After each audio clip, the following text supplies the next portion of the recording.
ಈಗ ನಮ್ಮ ಸರ್ಕಾರಿ ಕಾಲೇಜುಗಳಲ್ಲಿ ಯಾಕೆಂದ್ರೆ ಅಲ್ಲಿ ಬರ್ತಕ್ಕಂಥವರು ಬಡವರು ಮಧ್ಯಮ ವರ್ಗದವರೇ, ಬಡವರು ಮತ್ತು ಎಕನಾಮಿಕಲ್ ವೀಕರ್ ಅವ್ರಿಗಾಗಿ ಎಷ್ಟು ಮಟ್ಟಿಗೆ ಇವನ್ನೆಲ್ಲ ಇನ್ಕಾರ್ಪೊರೇಟ್ ಮಾಡ್ಕೋಬೇಕಾಗುತ್ತೆ ಸರ್? ಹೌದು, ನಮ್ಮ ಕಾಲೇಜುಗಳು ಈಗ ಸರ್ಕಾರಿ ಪ್ರಥಮ ದರ್ಜೆ ಕಾಲೇಜುಗಳು ನಮ್ಮ ರಾಜ್ಯದಲ್ಲಿ 440 ಇದೆ. ಇಲ್ಲಿ ಓದುತ್ತಿರುವಂತ ವಿದ್ಯಾರ್ಥಿಗಳು ಹತ್ತತ್ರ 3.5 ಲಕ್ಷದಿಂದ 4 ಲಕ್ಷ ಜನ ಇದ್ದಾರೆ. ಇದರಲ್ಲಿ 60% ಆಫ್ ದೆಮ್ ಆರ್ ಗರ್ಲ್ಸ್. ಆಮೇಲೆ ಹೆಚ್ಚು ವಿದ್ಯಾರ್ಥಿಗಳು ಹಿಂದುಳಿದ ಇದಕ್ಕೆ ಅಂತ OBC SC ST ಇಂಥ ವಿದ್ಯಾರ್ಥಿಗಳು ಹಲವು ಮೇಜರ್ ಇದ್ದಾರೆ. ಅವರು ಪಾಪ ಅವ್ರಿಗೆ ಇದೊಂದು ಅವಕಾಶ. ಈ ಕಾಲೇಜುಗಳು ಏನಾಗಿದೆ, ನಾವು ಕೇವಲ ಸಿಟಿಗಳಿಗೆ ಸೀಮಿತವಾಗಿಲ್ಲ, ತಾಲೂಕುಗಳಲ್ಲೂ ನೀವು ಆಗ್ಲೇ ಹೇಳಿದಾಗೆ ತಾಲೂಕುಗಳಲ್ಲೂ ಇದೆ ಈ ಕಾಲೇಜುಗಳು. ಮತ್ತು ಅಲ್ಲೂ ಕೂಡ ಎಲ್ಲ ರೀತಿಯ ಪರಿಣಿತರಾದಂತಹ ಅಧ್ಯಾಪಕರುಗಳನ್ನೆಲ್ಲ ಅದನ್ನ ಸರ್ಕಾರ ಅಪಾಯಿಂಟ್ ಮಾಡಿ ಅಲ್ಲಿ ಕಳಿಸ್ತಾ ಇದ್ದಾರೆ.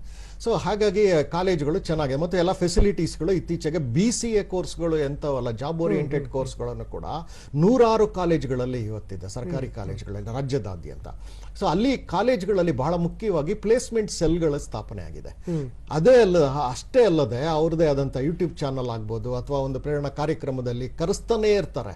ಅವರು ರಿಸೋರ್ಸ್ ಪರ್ಸನ್ಸ್ಗಳನ್ನ ಕರೆಸ್ತಾನೆ ಇರ್ತಾರೆ. ವಿದ್ಯಾರ್ಥಿಗಳು ಅವುಗಳ ಸದ್ಬಳಕೆನ ಮನಪೂರ್ವಕವಾಗಿ ಮಾಡ್ಕೊಳ್ಬೇಕು. ಏನೋ ಕರೀತಿದ್ರು ಒಬ್ರು ರಿಸೋರ್ಸ್ ಪರ್ಸನ್ಸ್ ಬಂದಿದ್ದಾರೆ ನಮ್ಮ ಕಾಲೇಜ್ಗೆ ಅಂತಂದ್ರೆ ಅವ್ರು ಏನು ಹೇಳ್ತಾರೆ ನಮ್ಗೆ ಉದ್ಯೋಗದ ಬಗ್ಗೆ, ಡಿಗ್ರಿ ಪದವಿ ಆದ್ಮೇಲೆ ಅದನ್ನ ನಾವು ಕೇಳೋ ತವಕ ವಿದ್ಯಾರ್ಥಿಗಳಿಗೂ ಬರಲೇಬೇಕಾಗಿರುತ್ತೆ. ಹಾಗೂ ಕಾಲೇಜುಗಳಲ್ಲಿ ಹಲವು ರೀತಿಯ ಕಾರ್ಯಕ್ರಮಗಳಿದೆ. ಪ್ಲೇಸ್ಮೆಂಟ್ ಸೆಲ್ ಮುಖ್ಯನೂ ಹಲವು ಉದ್ಯೋಗ ಮೇಳಗಳು ಮಾಡ್ತಿರ್ತಾರೆ.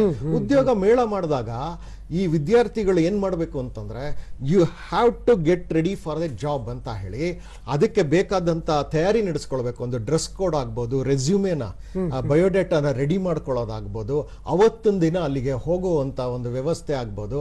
ಅಲ್ಲಿಗೆ ಹೋದ ನಂತರ ಅವರು ನಿಮಗೆ 2 ಪ್ರಶ್ನೆ ಕೇಳಿರ್ಲಿ, ಆದ್ರೆ ಹಾಟ್ ಸೀಟ್ ಅಲ್ಲಿ ಕುಳಿತು ಅದಕ್ಕೆ ಹೇಳುವಂತಹ ಒಂದು ಇದಕ್ಕೆ ಅಭ್ಯಾಸ ತಮ್ಮನ್ನು ತಾವು ಮಾಡಿಸ್ಕೊಳ್ಬೇಕು. ಇಲ್ಲದೆ ಇದ್ರೆ ಕಾಲೇಜ್ನವ್ರು ಪಾಪ ಸರ್ಕಾರಿ ಕಾಲೇಜ್ನಲ್ಲೂ ಉದ್ಯೋಗ ಮೇಳ ಮಾಡ್ತಾರೆ ಅಂತಂದ್ರೆ ಇಟ್ಸ್ ಅ ಗ್ರೇಟ್ ಥಿಂಗ್.